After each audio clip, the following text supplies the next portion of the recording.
Dan sekarang lucunya, tiba-tiba ada gerakan untuk mencuci bersih nama Anies Baswedan dari kotornya Pilgub DKI 2017.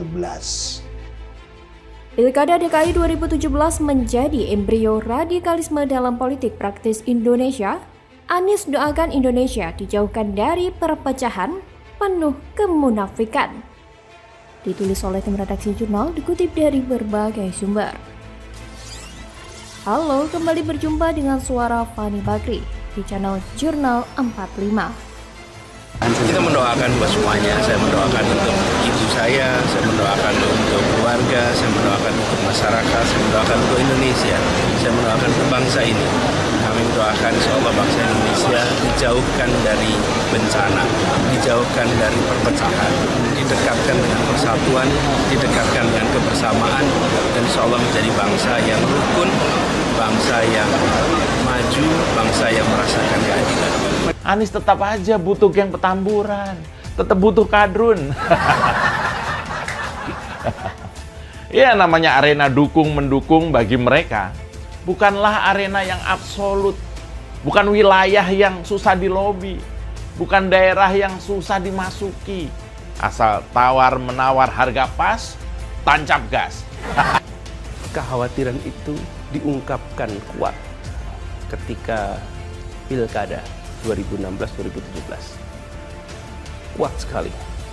Dan kemudian saya pada saat itu saya sampaikan bahwa saya tidak bisa menjawab dugaan, sangkaan, tuduhan dengan perkataan. Tidak bisa. Itu hanya bisa dijawab dengan perbuatan dan kenyataan. Mereka mengumumkan bahwa Anies Baswedan dalam Pilgub DKI 2017 kemarin adalah juga korban dan tidak terlibat dalam politik identitas. Jijik kan? Jijik nggak? Begitu gampangnya mereka ingin mencuci nama Anies Baswedan dari kotornya Pilgub DKI 2017 yang hampir saja membuat terbelah bangsa ini. Dan saya tahu tujuannya untuk Pilpres 2024. Bakal calon presiden dari Koalisi Perubahan untuk Persatuan atau KPP, Anies Baswedan mengaku selama menunaikan ibadah haji, dirinya memanjatkan doa untuk Indonesia agar terhindar dari perpecahan bangsa. Terlebih jelang pemilu 2024, Anies menuturkan kebinekaan dan perbedaan yang dimiliki Indonesia diharapkan menjadi suatu kekuatan untuk menuju bangsa yang maju serta berkeadilan bagi masyarakatnya. Kita mendoakan semua untuk ibu saya, keluarga, masyarakat, bahkan untuk Indonesia. Semoga bangsa ini dijauhkan dari bencana, dijauhkan dari perpecahan, didekatkan dengan kesatuan dan kebersamaan. Insya Allah menjadi bangsa yang rukun, serta bangsa yang maju dan keadilan. Tutur Anies setibanya di Terminal 3 Bandara Soekarno-Hatta pada Rabu 12 Juli 2023 dini hari. Lalu saat ditanya, adakah munajat khusus kepada Allah Subhanahu wa Ta'ala di Tanah Suci untuk siapa nama cawapres yang akan mendampinginya di kontestasi 2024? Anies pun enggan menjawabnya. Anies mengatakan, selama menunaikan ibadah haji tidak ada doa secara khusus untuk meminta petunjuk dalam memilih pendamping calon wakil presiden di kontestasi Pilpres 2024. Di sana ia full ibadah dan berdoa. Dia pun mengaku bersyukur ibadah haji yang sudah dijalankan kemarin berjalan lancar dan dirasa banyak kemudahan. Semua keluarganya yang ikut serta pun dalam keadaan sehat dan bisa kembali ke tanah air. Jika lantas Anies mengharapkan tak ada perpecahan saat Pilpres 2024 nanti, lalu bagaimana dengan rekam jejaknya saat Pilkada DKI 2017 silam? Bercermin pada perhelatan Pilkada DKI yang memenangkan pasangan Anies Baswedan dan Sandiaga Uno kala itu, dengan melahirkan berbagai catatan baru untuk negara demokrasi seperti ini, patut menjadi kewaspadaan, atau bila perlu juga patut menjadi kekhawatiran. Bahwa apa yang terjadi di pilkada tersebut nilai-nilai pembelajaran yang ada untuk kita bukan hanya persoalan strategi dan taktik politik dalam upaya pemenangan pasangan calon. Fakta bahwa Pilkada DKI 2017 sukses gilang gemilang berkat isu SARA. Bukan rahasia lagi, masjid ketika itu dijadikan tempat berpolitik oleh para ulama abal-abal yang menyisipkan khotbah membakar emosi ketimbang meneduhkan.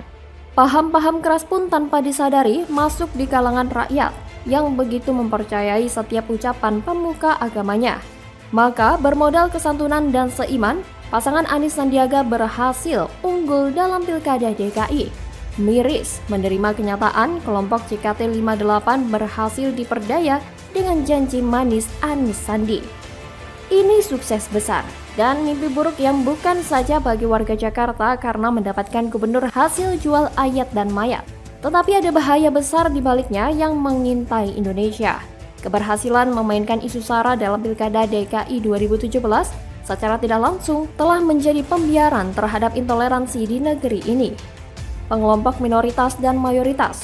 Terburuknya, Pilkada DKI 2017 menjadi loncatan besar bagi FPI dan GNPF yang kental dengan garis keras atau radikalisme untuk terjun langsung dalam politik praktis negeri ini. Inilah yang mendasari pemikiran bahwa diakui atau tidak, Pilkada DKI 2017 adalah embrio alias cikal bakal terjunnya radikalisme di dalam politik praktis negeri ini. Kewaspadaan berikutnya adalah tanggung jawab seluruh tumpah darah Indonesia dan generasi sekarang pada daerahnya masing-masing untuk mengawal kebinekaan yang sudah dirajut oleh para pendiri bangsa ini. Jangan pernah kita membiarkan Pilkada DKI 2017 terulang dalam skala nasional terjadi kepada Indonesia. Jangan biarkan mereka kaum radikal seenaknya menguasai bumi Indonesia. Menjaga NKRI dan konstitusi adalah harga mati. Bagaimana kalau menurut Anda? Waduh, wajah baru Rocky Gerung ungkap Anies Baswedan tidak pantas dipilih dalam Pilpres 2024, tamparan telak nih bos. Halo, selamat datang di channel Jurnal 45.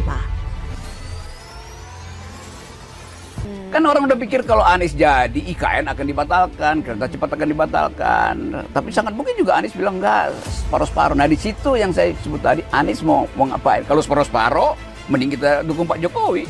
Sekalian gitu sekalian aja kan. Itu jadi beban atau kasih Gibran aja kan. Ngapain pilih Anies kalau dia separuh-separuh? Kan itu intinya, itu yang saya bilang tadi. Ya saya bisa pahamin itu, pasti Pak Jokowi menempatkan positioning beliau barangkali sebagai pemimpin koalisi partai-partai pemerintahan ya. Dan beliau tidak menganggap lagi Nasdem ini di dalam koalisi pemerintahan untuk sementara ya. Tapi komitmen Nasdem sendiri di pemerintahan? Ya tetap. Pengamat politik sekaligus akademisi Rocky Gerung tiba-tiba mengatakan bakal calon presiden Anies Baswedan tidak pantas dipilih sebagai presiden. Menurut dia, saat Anies terpilih, tak ada kepastian bahwa apa yang dilakukan Presiden Jokowi akan dia lanjutkan. Seperti IKN dan kereta cepat, kemungkinan besar akan Anies batalkan, apalagi melihat Jokowi yang kontra dengan Anies. Rocky bahkan menyarankan kalau tidak mau ada perbedaan dan Anies tidak tegas menunjukkan sikapnya, apakah melanjutkan atau tidak, lebih baik masyarakat memilih lagi Presiden Jokowi atau sang anak Gibran Raka Buming Raka. Ia menyebut istilah memboikot adalah cara menguji moral seseorang dan itulah elektabilitas yang sebenarnya. Ia pun menegaskan jika Anies pemikirannya di Pilpres 2024 hanya separuh-separuh. Tidak tegas, kenapa harus dipilih? Kenapa nggak milih Ganjar? Pernyataan Rocky ini secara gamblang memberikan penegasan bahwa Anies memang tidak pantas menjadi penerus Presiden Jokowi. Dan jika Anies menjadi presiden, dia tidak akan melanjutkan seluruh program yang Jokowi gagas. Jelas sekali semua akan dilakukan perubahan sesuai apa yang dicanangkan koalisi mereka. Padahal yang sedang dibutuhkan negara ini siapa gerangan yang akan melanjutkan perjuangan Jokowi untuk mengganti status Indonesia sebagai negara berkembang menjadi negara maju.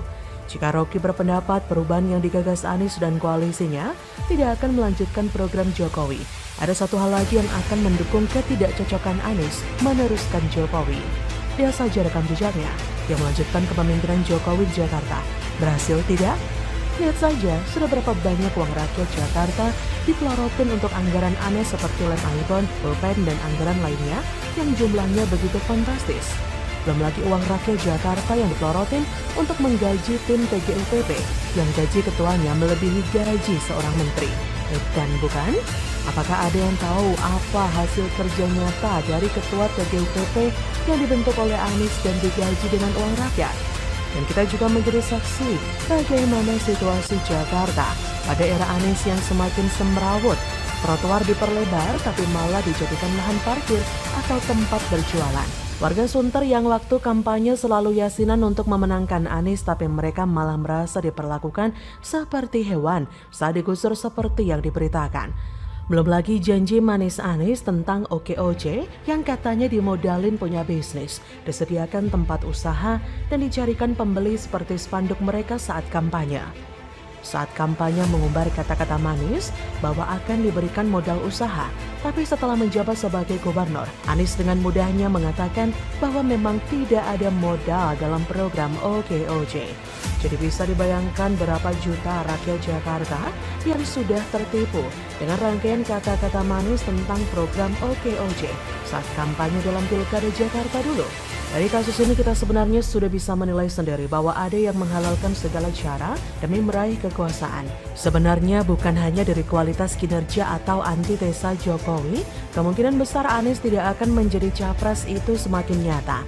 Karena elektabilitas Anies di beberapa survei semakin anjlok. Bahkan di survei terbaru dari lembaga survei, raihan suara mayoritas masuk pada Ganjar dan Prabowo, sedangkan Anies kalah telak. So bisa dipastikan Indonesia bukan hanya akan bernasib sama dengan Jakarta selama 5 tahun terakhir ini jika Anies yang menjadi presiden, tapi juga akan gagal sebagai capres. Bagaimana menurut Anda?